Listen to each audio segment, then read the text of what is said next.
Good morning दोस्तों। इससे पहले वाले वीडियो में हम लोगों ने 14 शिलालेख के बारे में पढ़ लिया है कि अशोक के 14 शिलालेख में क्या कहाँ से मिला और क्या क्या लिखा है उसमें। अब देखते हैं अशोक के स्तंभ लेख के बारे में। अशोक के कुछ स्तंभ लेख भी मिले हैं। इसमें जो एक राजस्थान से स्तंभ लेख मिला था, भाबरू स्तंभ लेख, भाबरू अभिलेख। देखिए जो भाबरू अभिलेख था, इसमें अशोक ने खुद को मगध का सम्राट बताया, मगध का सम्राट बताया था। पहले तो इतिहासकार जो थे कंफ्यूज थे। इससे पहले जैसे शिलालेख जो मिला था, अभिलेख मिला था, तो उसमें इतिहासकार कंफ्यूज थे क्योंकि इसमें कई कई जगह तो अशोक लिखा था, लेकिन उस टाइम पे अशोक की जो नाती था, एक अशोक का लड़के का लड़का अशोक, उसने भी अपना नाम देव नाम प्रियदर्शी रखा था। तो देखिए इसमें अशोक ने बताया इसमें भाबरू अभिलेख में कि मगध का सम्राट अशोक। तब इतिहासकार तब जाकर कन्फर्म हुए कि ये अब मगध का सम्राट अशोक ही था जिसके अभिलेख है। तो देखिए भाबरू अभिलेख जो है राजस्थान से मिला था। उसके बाद इसके अलावा कुछ छोटे अभिलेख भी मिले। छोटे अभिलेख जो है इसमें तो एक है रुमनदेही अभिलेख।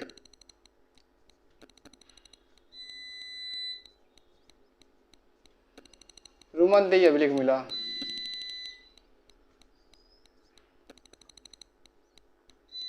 रुमनदेही अभिलेख जो है लुम्बिनी में मिला था। रुमनदेही अभिलेख लुम्बिनी में मिला था। इसके अलावा एक अशोक की जो पत्नी थी कारुवाकी, जिसपे अशोक का प्रभाव पड़ा, और कारुवाकी का प्रभाव जो है अशोक पे पड़ा था। कारुवाकी के कहने पर अशोक ने युद्ध का त्याग कर दिया। तो रानी का अभिलेख भी कहा जाता है। अशोक की पत्नी जो थी कारुवाकी, उसको रानी का अभिलेख भी कहा जाता है। अशोक की जो पत्नी थी कारुवाकी, उसके कहने पर अशोक ने युद्ध का त्याग किया था। कारुवाकी के प्रभाव पड़ा था अशोक पे।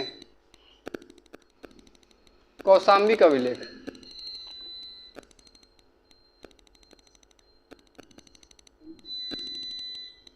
देखिए जो कौशाम्बी का अभिलेख है, कौशाम्बी का अभिलेख को रानी का अभिलेख कहा जाता है। कौशाम्बी के अभिलेख में अशोक ने लिखवाया कि मेरी पत्नी कारुवाकी क्या क्या दान दिया था, कितना दान दिया था। जो कारुवाकी थी, इसकी अशोक की पत्नी कारुवाकी दिए गए दान का वर्णन मिलता है कौशाम्बी के अभिलेख में। उसके बाद एक है टोपारा अभिलेख।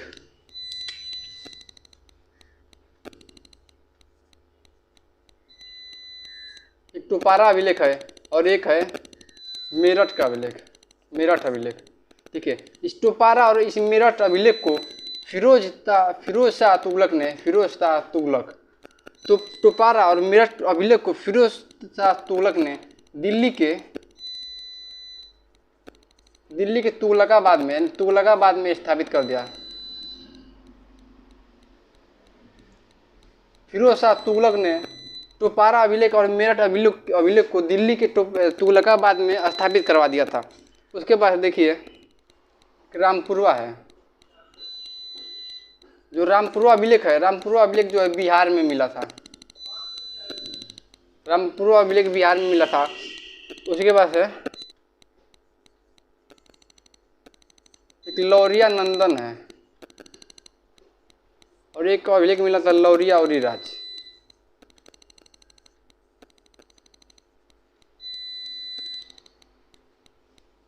देखिए ये लौरिया नंदन और लौरिया ओरीराज जो अभिलेख है, ये बिहार के चंपारण में है। लौरिया नंदन और लौरिया ओरीराज बिहार के चंपारण में है। रामपुर अभिलेख जो है बिहार में है। टोपारा अभिलेख और मेरठ अभिलेख को फिरोज शाह तुगलक ने दिल्ली में स्थापित करवा दिया था। कौशाम्बी का अभिलेख को रानी का अभिलेख कहा जाता है और इसी में अशोक की पत्नी कारुवाकी के दिए गए दान के वर्णन किया गया है।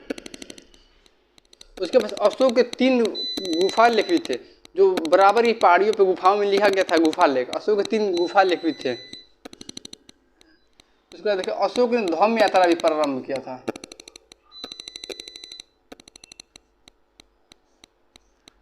अशोक ने अपने राज्याभिषेक के 8वें वर्ष बाद, कलिंग के युद्ध के राज्याभिषेक के 8वें वर्ष के बाद धम्म यात्रा प्रारंभ किया। इसमें धम्म यात्रा में मथुरा गया, कौशाम्बी, लुम्बिनी, मथुरा, कौशाम्बी, लुम्बिनी, कुशीनगर, श्रावस्ती, कई जगहों पे अशोक घूमा और कई जगहों पर घूम के बौद्ध धर्म का प्रचार प्रसार किया। अशोक ने धम्म यात्रा प्रारंभ किया था। इसमें अशोक ने धम्म यात्रा में कहा था कि अपने माता पिता का आदर करें, अपने गुरु का आदर करें। ये अशोक ने धम्म यात्रा में प्रचार प्रसार किया था बौद्ध धर्म का, और माता पिता का आदर करने के लिए कहा था। उसके बाद मौर्यकालीन आर्थिक व्यवस्था।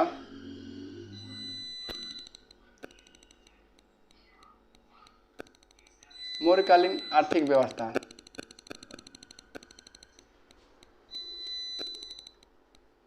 मौर्य काल की जो आर्थिक व्यवस्था था इसमें प्रमुख था कृषि, यानी उस टाइम पे कृषि होता था, कृषि से आय आता था, कृषि था, व्यापार था, कृषि व्यापार था, और उस टाइम पे कारखाने भी थे। मौर्य काल में कारखाने भी थे। और मौर्य काल में सबसे जो उस टाइम के जो प्रमुख विश्वविद्यालय था तक्षशिला था। तक्षशिला विश्वविद्यालय जो है प्राचीन विश्वविद्यालय है और इसको राजा तक्ष ने बनवाया था। देखिए, लेकिन तक्षशिला विद्यालय में हॉस्टल की सुविधाएं उपलब्ध नहीं थी। तक्षशिला में हॉस्टल की सुविधाएं उपलब्ध नहीं थी, लेकिन नालंदा विश्वविद्यालय था। नालंदा विश्वविद्यालय में हॉस्टल की सुविधाएं उपलब्ध थी। नालंदा जब हम गुप्त काल पढ़ेंगे तो उसमें बताएंगे नालंदा विश्वविद्यालय में के बारे में। देखिए, जो नालंदा विश्वविद्यालय है उसका आकार इस आकार के टाइप का था, और इसमें छोटे छोटे रूम बने थे चारों तरफ छोटे छोटे रूम बने होते थे, और एक रूम में 5 लड़के पढ़ते थे। और अलग सब्जेक्ट के मतलब जो सब्जेक्ट जो लड़का लिया था उस सब्जेक्ट के लड़के अलग एक रूम में रहते थे। और इसमें एक स्टे टाइप का था, और यहाँ पे कुआं भी था। जब हम गुप्त काल में पढ़ेंगे तो इसके बारे में विस्तृत से पढ़ेंगे। ओके, सबसे पुराना विश्वविद्यालय जो था इस टाइम का तक्षशिला विश्वविद्यालय था। और इस टाइम पे सरकारी भूमि को सीता भूमि कहा जाता था। सरकारी भूमि को सीता भूमि कहा जाता था। और इस टाइम टैक्स लिया जाता था, तो टैक्स जो है 1/4 और 1/6 के रेशियो में लिया जाता था। जब किसान कृषि करते टैक्स देते थे तो 1/4 और 1/6 के रेशियो में टैक्स इनको देना होता था। देखिए, जो मौर्य काल की मुद्रा थी, तो मौर्य काल की जो राज्य मुद्रा था पड़ था। मौर्य काल का राज्य मुद्रा पड़ था। और इस टाइम मौर्य काल में स्वर्ण की मुद्रा है, तांबे की मुद्रा है, चांदी की मुद्रा है आदि चलती थी इसमें। और इस मौर्य काल में प्रमुख संगठन जो है, देखिए संगठन,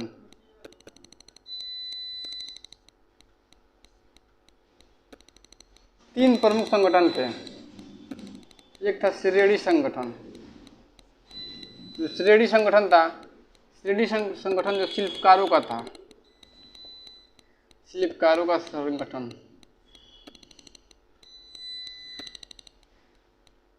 और एक निगम था। जो निगम संगठन था ये व्यापारियों का संगठन था।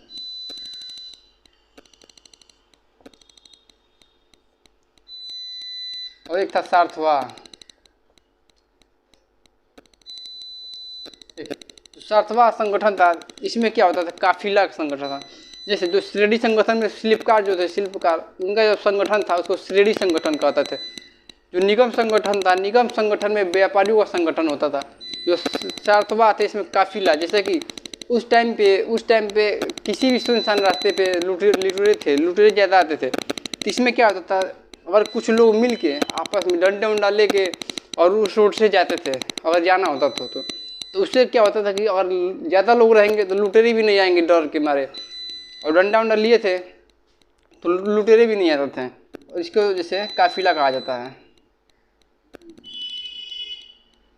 काफिला, इसमें कुछ लोग मिल के और जाते हैं, इसको काफिला कहा जाता है। मौर्य काल में प्रमुख 3 संगठन जो है 3 प्रकार के थे, श्रेणी, निगम, सार्थवाह।